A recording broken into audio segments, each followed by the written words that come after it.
In 1793, a year before he had to leave his office as Lord Chamberlain to the Crown Prince Frederik, Johan Pøller purchased the Sanderumgaard estate near Odense on Fyn in Denmark.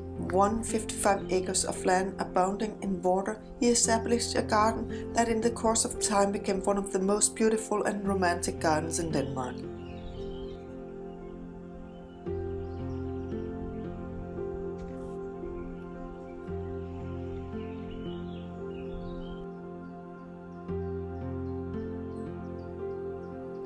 Johan Pøller was an enlightened man with extensive knowledge of European gardens. He was also a very active man, constantly aiming to refine and improve the garden. At its prime, the garden boasted 13 different pavilions, a unique 2 kilometers channel system, a great many paths and trails, and multiple trees and bushes. It was a sentimental garden for reflection, deep talk, recollection, and longing, and it soon became popular with some of the great cultural personality of the Golden Era.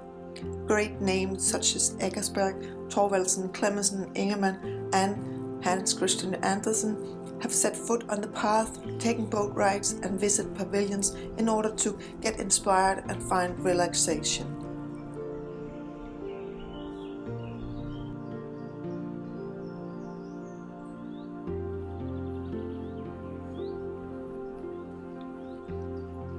John Pøller passed away in 1828 and the garden declined into a state of the sleeping beauty. In the 1990s, the renovation of the garden began. Old maps, drawing, letters, etc. were found in order to produce a master plan of how to resurrect the garden.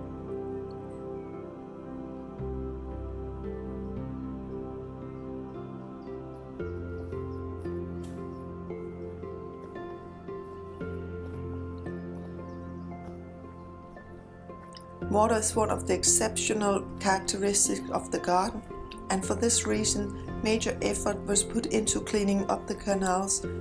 This work began in 2001.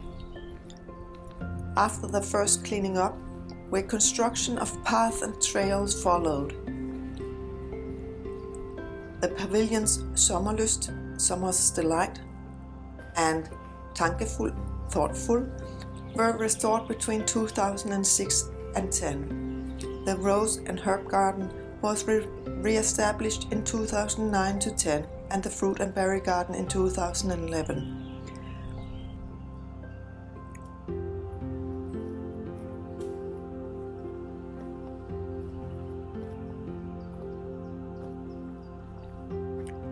The extensive renovation of the Romantic Garden was made possible by locals as well as state support and fundings.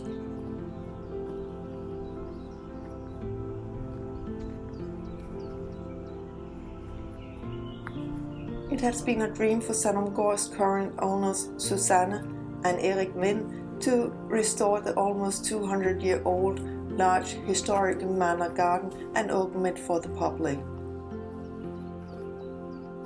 Susanne and Erik Vind call it a life project, and when asked when the garden is done, they can only answer, "It will never be."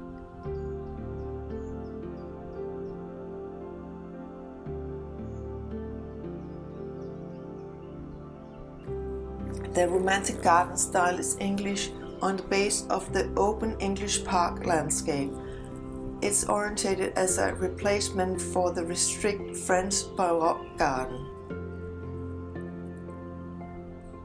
The main rule for this type of garden is that it has to be part of the surrounding nature. It should be included without borders in a larger landscape image, and the main features of the water areas must be a degree of consistency with the nature of the landscape.